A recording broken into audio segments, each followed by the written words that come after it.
பாரதிய ஜனதா கட்சியினுடைய மாநில தலைவர் சாட்டையில் அடிச்சுக்கிறாரு. நான் ஒன்று கேட்குறேன், கேடி ராகவன் ஒருத்தர் அவங்க கட்சியில் இருந்தாரா இருக்காரான்னு நமக்கு தெரியல. பாரதிய ஜனதா கட்சியை சேர்ந்த ஒரு பெண்ணுக்கிட்ட ரொம்ப அசிங்கமாகவும் அருவருக்கவும் பாலியல் ஒரு பாலியல் கொடூரத்தை அவர் நிகழ்த்துறார். அந்த வீடியோவை கோடிக்கணக்கான மக்கள் எல்லாம் பார்த்தாங்க. உண்மையா இல்லையா? அதுக்கு இது ஒரே நிமிஷம் இல்ல ஒப்பிட முடியாது. நீங்க ஒரே நிமிஷம் இல்ல, நீங்க எதுக்கு பிஜேபி சார்பா பேசுறீங்க? நான் முடிக்கிறேன். நீங்க பதட்டப்படாதீங்க.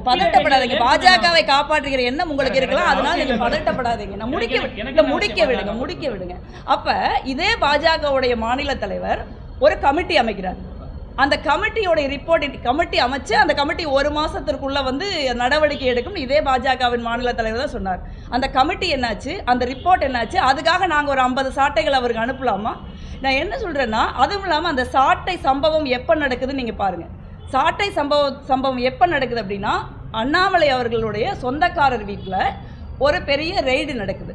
அந்த ரெய்டில் 13 கோடி ரூபாய் பிடிக்கப்பட்டதாக சொல்கிறாங்க. 250 கோடி ரூபாய் டாக்குமெண்ட் வருதுன்னு சொல்கிறாங்க. நீங்கள்லாம் போய் கேள்வி கேட்குறீங்க, ஏன் அவர் உங்களுக்கு என்ன சொந்தம்னா, எனக்கு அக்கா சொந்தம், ஜோதிமணி அக்கா சொந்தம், செந்தில் பாலாஜி அண்ணன் சொந்தம், விஜயபாஸ்கர் அண்ணன் சொந்தம்னு சொல்கிறார். நான் கேட்குறது என்னென்னா, அதெல்லாம் இருக்கட்டும், உங்களுடைய அக்காவின் கணவர் சிவக்குமார் உங்களுக்கு சொந்தமா இல்லையா? அந்த அக்காவின் கணவர் சிவக்குமார் ஒரு செங்கல் சூளை நடத்துகிறார். அந்த செங்கல் சூளையோட பார்ட்னர் தான் இந்த 50 கோடி ரூபாய் டாக்குமெண்ட் பிடித்த ஒருத்தர்.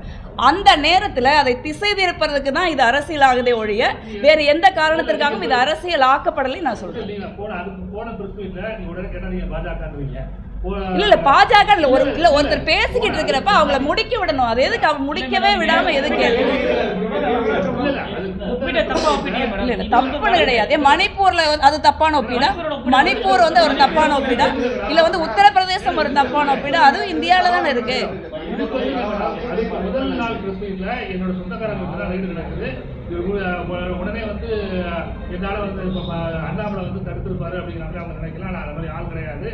இல்ல அந்த சொந்தக்காரர் இல்ல அவர் சொல்லல. நீங்க அவர் தெளிவா சொல்றாரு, அந்த மாதிரி சொந்தக்காரர் அல்லன்னு நான் சொல்றேன். ஜோதிமணி அக்கா சொந்தக்காரரோ இல்ல செந்தில் பாலாஜி சொந்தக்காரரோ விஜயபாஸ்கர் சொந்தக்காரர் மாதிரி அதுல சொந்த சகோதரியின் கணவர். அதுக்கு என்ன தொடர்பு இருக்குதா இல்லையான்னு சொல்லணுமா வேண்டாமா?